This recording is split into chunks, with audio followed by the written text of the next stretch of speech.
Merci de me rester fidèles, mesdames et messieurs, bonsoir. Bienvenue à vous qui nous rejoignez dans ce 20h. Dans l'actualité de ce soir, célébration de l'Aïd el-Kébir par une partie de la communauté musulmane du Sénégal dans les mosquées où la prière a été effectuée ce matin à Dakar ou dans les régions. Les imams ont axé leur prêche sur des questions d'actualité, notamment la menace terroriste ou encore la polémique autour de l'homosexualité. Dans l'attente d'une autre célébration demain, la grande mosquée est prête à accueillir les fidèles. Un pas des moindres, le chef de l'État va y effectuer la prière comme à l'accoutumée. Vous le verrez à quelques heures, l'on s'affaire autour des derniers réglages. Les tabaski riment avec une forte consommation de viande, mais il y a des précautions à prendre et des gestes à adopter. Du choix du mouton à immoler au mode de cuisson, le docteur Hassan Ndiaye Cissé, nutritionniste et diététicien à l'hôpital Abass Ndao, nous livre ses astuces dans ce journal. Nous parlerons également de la migration irrégulière avec le rapatriement de 68 migrants sénégalais. Ils étaient bloqués pendant 7 mois au Niger dans des conditions difficiles et une quarantaine de Sénégalais restent coincés dans le désert du Niger. Une information de l'ONG ADA que vous suivrez. Et c'est tout pour les titres et tout de suite le développement.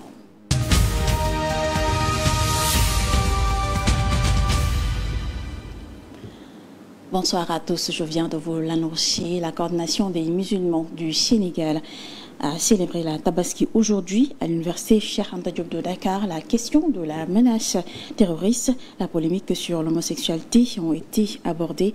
L'imam a aussi invité les autorités à réfléchir sur la mise en place d'une commission pour l'observation du croissant lunaire.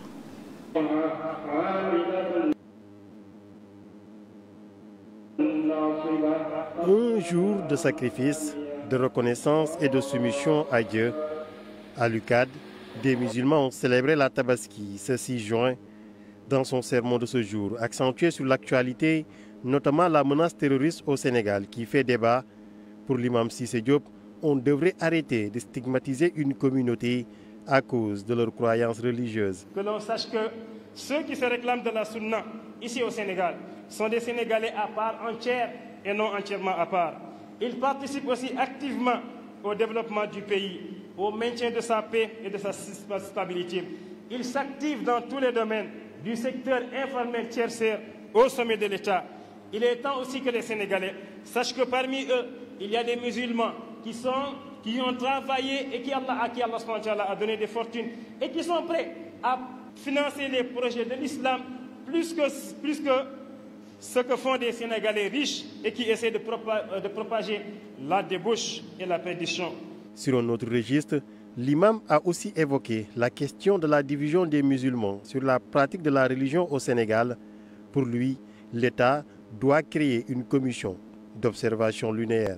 Que les gouvernants, de la même manière qu'ils ont fait des dialogues sur des thèmes différents, qu'ils appellent aussi à un dialogue aboutissant à la création d'une commission lunaire bien structurée, avec des bases claires et acceptées pour tous, pour sortir de la zone d'ombre qui n'a que trop duré.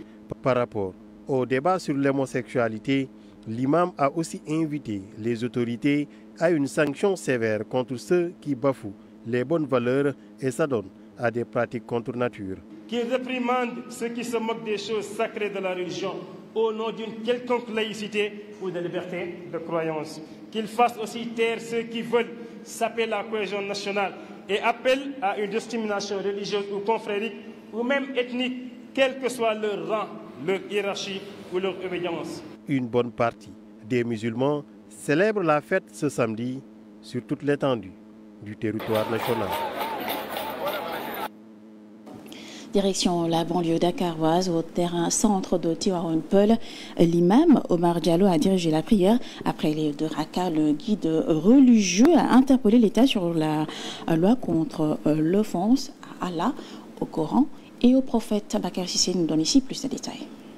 Au terrain central de Tivaouane Peulh, l'imam Omar Diallo a dirigé la prière. Après les 2 rakas, l'imam est revenu sur plusieurs points.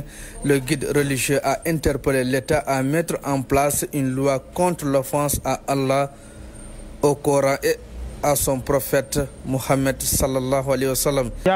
Il y a beaucoup de dérives concernant la sacralité de la religion. concernant la religion islamique et même les autres religions, il y a des choses qui sont intouchables. Il y a des choses qu'on ne touche pas.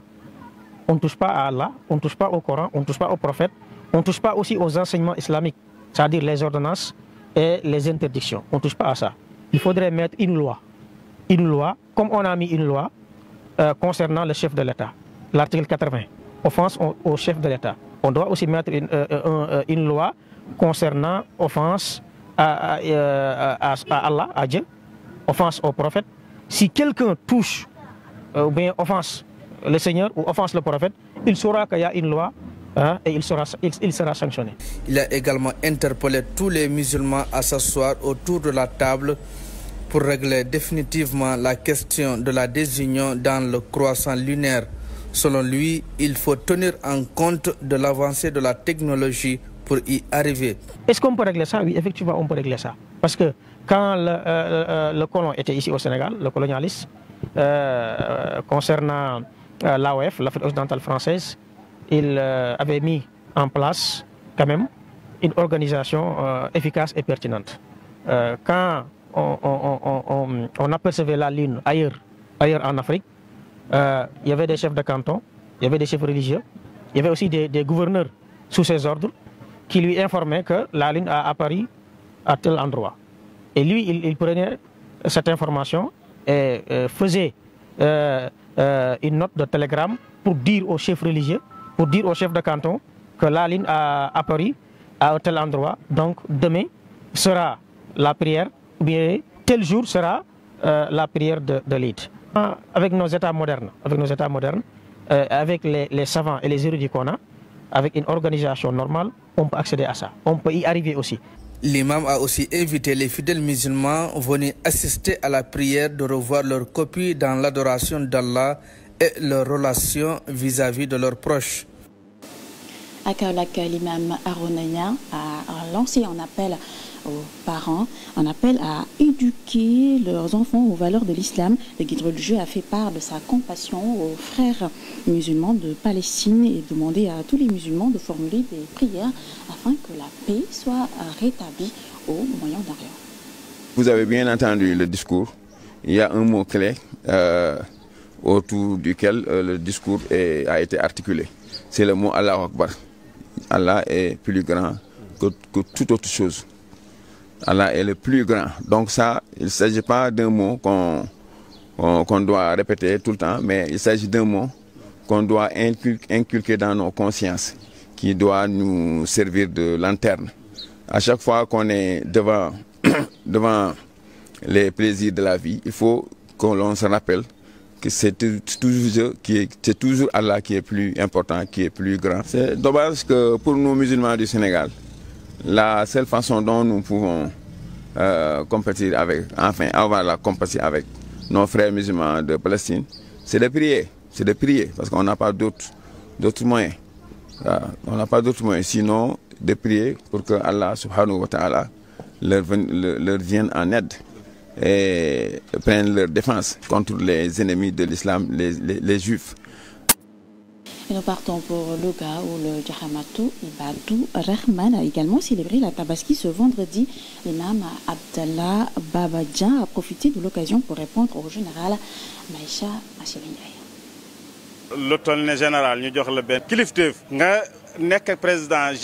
Une personnalité de son rang qui a été un proche collaborateur de l'ancien président de la République pendant 12 ans ne devrait pas faire de telles accusations. Mais Maïssa Sélé est un homme mécontent. Il n'a toujours pas digéré sa défaite à Koki et il accuse les Dara d'en être responsables. Il pense même que ce sont les Dara qui ont combattu Macky Sall. Il critique ceux qui portent des habits courts, mais s'il est mouride, qu'il regarde les vêtements que portait Cheikh Ahmadou Bamba. Et s'il est tijane, qu'il observe ce que portait El Haj Malik Si ou El Haj Omar Tall. Nous demandons au procureur de le convoquer pour l'entendre. Si ce qu'il dit est vrai, ces personnes doivent être arrêtées. Mais s'il ne détient aucune preuve, alors c'est lui qui devrait être arrêté. Retour à Dakar, la grande mosquée de Dakar se prépare activement à accueillir les fidèles pour la prière de la Tabaski prévue ce samedi. À la veille de la célébration, l'heure est au dernier réglage et l'on se prépare pour accueillir le chef de l'État et ses collaborateurs, nous dit Djibril Diallo. Regardez.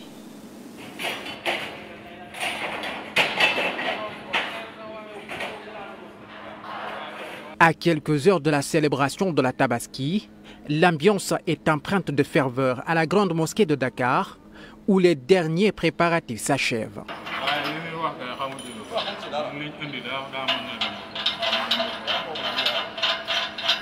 Véritable point de convergence spirituelle, ici, l'heure est au dernier réglage.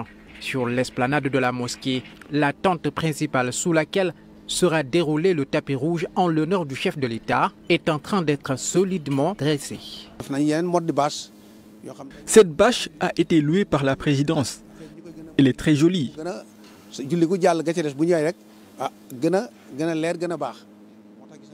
Les lampes et les ventilateurs qui manquaient ont également été installés.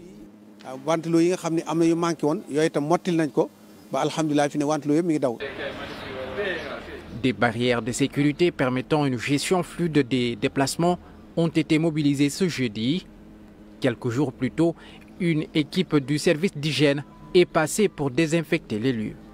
Le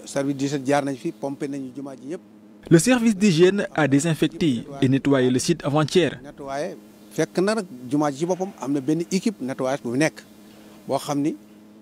Il faut aussi souligner que l'équipe d'entretien de la mosquée fait un excellent travail.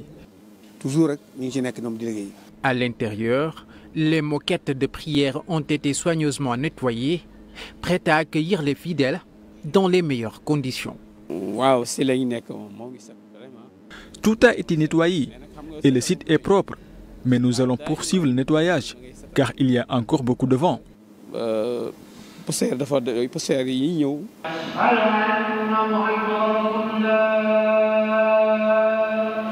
La sonorisation aussi, élément crucial pour permettre à tous les fidèles de suivre la prière et le sermon de l'imam, a été installé avec soin et testé pour assurer une diffusion claire et homogène sur l'ensemble du site.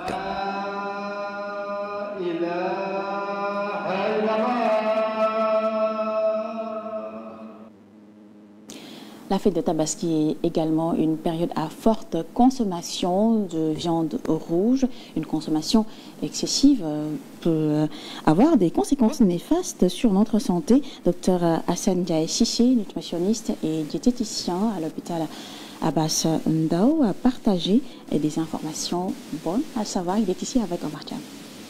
On peut avoir une alimentation équilibrée et saine, tout en alliant santé et fête. Pour ce faire, il faudra respecter quelques préambules, à commencer par le choix de la bête à immoler. On a besoin d'un mouton bien portant qui ne présente aucune pathologie, surtout les problèmes dermatologiques. On évite aussi les moutons enrhumés. On doit aussi éviter les moutons trop maigres. Une fois à la maison, on a besoin de ne pas stresser l'animal, parce qu'il y aura une conséquence aussi sur la viande de consommation. Mais aussi, il faut éviter de donner beaucoup d'aliments à l'animal, parce qu'on recommande ce qu'on appelle le jeûne hydrique. Une fois cette étape franchie, vient alors le moment du tri. Un cap à franchir avec méticulosité. On a besoin de séparer la viande avec les abats. C'est juste pour éviter ce qu'on appelle une intoxication, que ce soit collective ou individuelle. Après avoir fait le plus gros du travail, la cuisson s'invite à la fête. Mais attention, ce n'est pas n'importe comment qu'on doit s'y prendre. La meilleure technique de cuisson de la viande de mouton, c'est de faire ce qu'on appelle braiser. Avec peu d'ajout de matière grasse ou même sans d'ajout de matière grasse. Mais pour rendre beaucoup plus digeste la viande, on doit ajouter aussi des légumes. Donc on l'associe avec des légumes et fruits. Les boissons aussi auront un double rôle, d'où cette différenciation de notre expert. Après avoir consommé la viande de mouton, on a besoin de prendre une boisson chaude. Quand on parle de boisson chaude, il y a les tisanes, il y a le thé. Mais comme vous le savez tous, le thé chylate le fer. Et la viande de mouton nous apporte beaucoup de fer. Raison pour laquelle on a besoin de prendre le thé 1 heure de temps après avoir consommé la viande de mouton. Sans oublier de boire beaucoup d'eau. Bafouer ces règles citées plus haut pourrait rendre difficile la suite des festivités. Le gros problème, c'est l'intoxication alimentaire. Mais en dehors de ça, peut-être les personnes qui vivaient avec des pathologies chroniques, comme par exemple les hypertendus, comme les hypercholestérolémies, comme les diabétiques, comme les personnes victimes d'AVC, c'est eux qui ont besoin de modérer vraiment la consommation de cette viande. Nous voilà donc tous avertis. Et nous refermons cette page sur la Tabaski pour parler ressources minières, une présence opérationnelle de l'État. Il y a un État qui sécurise ses actifs stratégiques, qui se positionnent dans des opérations qui peuvent exploiter certaines mines. C'est le propos de Ngagne Demba Touré, directeur général de la SOMISEN. Il était hier l'invité de MNF1. Pour les beaux yeux de personne, je ne me plierai pas au desiderata d'une quelconque société,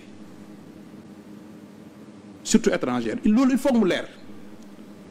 Dans mes actions de tous les jours, 1, je respecte la loi.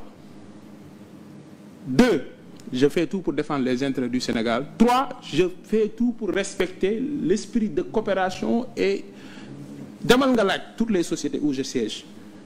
Mënoo gis ku ma gën a courtois, mënoo gis ku ma gën a respecté yoon waaye dañu viser ay dispositions OHADA yoo xam ne dañ la renvoyer ci beneen texte OHADA bu 1997 ou 98 nga xam ne am na disposition yu ko modifié en 2014 gis nga juriste la xam naa droit OHADA xam naa en cas de conflit entre disposition d'une loi supranationale et disposition d'une loi nationale ban mooy primé waaye disposition générale ak disposition spéciale ban mooy primé.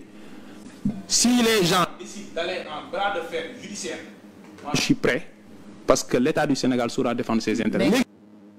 Nous restons avec Ngagne Demba Touré qui cette fois-ci prend le contre-pied de ceux qui brandissent une justice instrumentalisée sous le régime de Pastef. Suivons ses explications.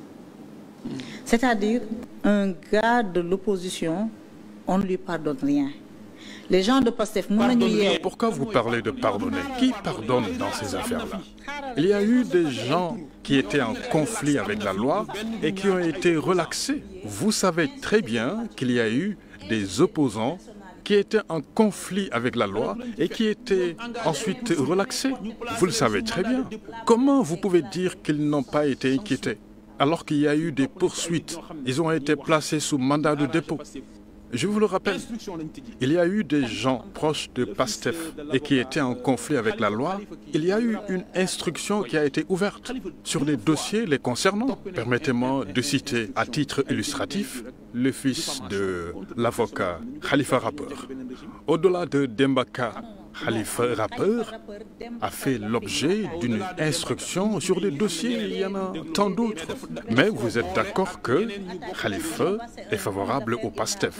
Permettez-moi de vous dire qu'ici, il n'y a pas de justice instrumentalisée. Il faut que les gens s'accordent sur ça. Nous avons une justice respectueuse des droits humains.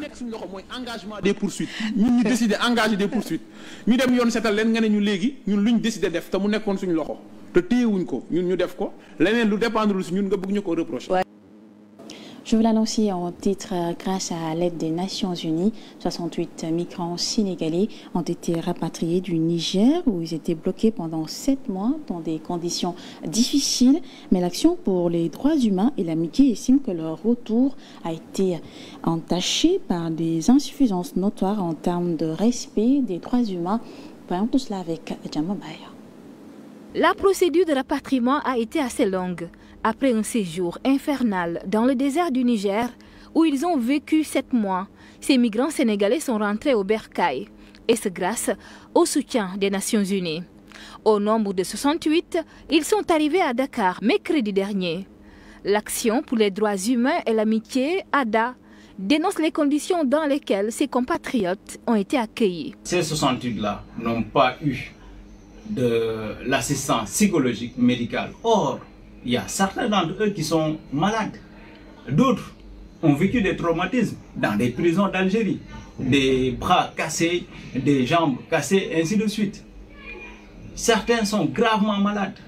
À l'aéroport, même si on ne le souhaite pas, s'ils ont des maladies contagieuses, mais ils vont pratiquement le transmettre aux membres de leur famille, même à nous. Et l'autre qu'on a déploré, c'est qu'il n'y a pas eu à part au niveau de l'aéroport pour l'enregistrement, mais l'État n'était pas représenté.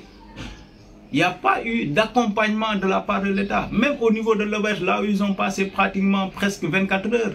ADHA alerte le gouvernement sur la situation des migrants sénégalais qui sont toujours bloqués dans les centres de rétention nigérians, dans des conditions extrêmement précaires. Nous avons alerté jusqu'à présent, parce qu'en réalité, il y a une quarantaine de Sénégalais qui sont toujours bloqués là-bas, entre Arlit, Assamaka et Agadez, dont des femmes et leurs enfants.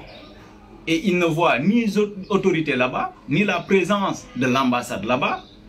Ici, à leur retour, ils ne le voient pas. Raison pour laquelle nous allons interpeller le président de la République de prendre ses responsabilités, d'aider ces Sénégalais qui sont bloqués là-bas pour qu'ils puissent revenir au Sénégal. L'Action pour les droits humains et l'amitié exhorte aussi l'État du Sénégal à mettre en place des mécanismes pour faciliter la réinsertion sociale de ces Sénégalais de retour. Nous parlons du rappel à Dieu de DJ Nicolas. Il a tiré sa révérence hier.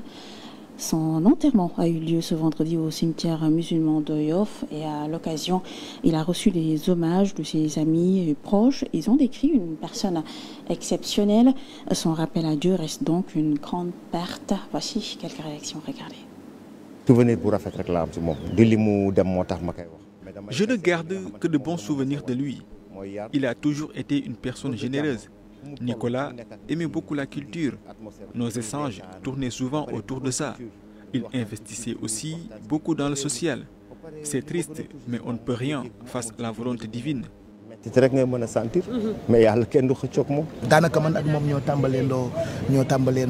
On a démarré en même temps notre carrière. D'abord à Dakar FM, puis à la radio Nostalgie. C'est une grosse perte pour nous. En plus d'être mon collègue, c'était aussi mon ami. Nicolas était une personne exceptionnelle.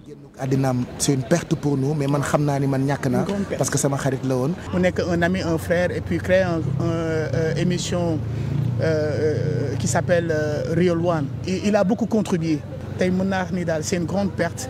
Nous avons vraiment sa famille, sa maman, parce que Nicolas adorait beaucoup sa maman. Sport pour terminer, Madi Touré, président fondateur de Génération Foot, a officiellement annoncé sa candidature à la présidence de la Fédération sénégalaise de football 4 ans après une première tentative infructueuse face à Maître Augustin Senghor. Le dirigeant sportif revient avec une ambition renouvelée, mettre ses compétences au service d'une fédération plus forte, plus inclusive et tournée vers l'avenir. Et c'est la fin de ce journal que j'ai eu le plaisir de vous présenter. Merci de l'avoir suivi. Passez d'agréables moments en compagnie de nos programmes.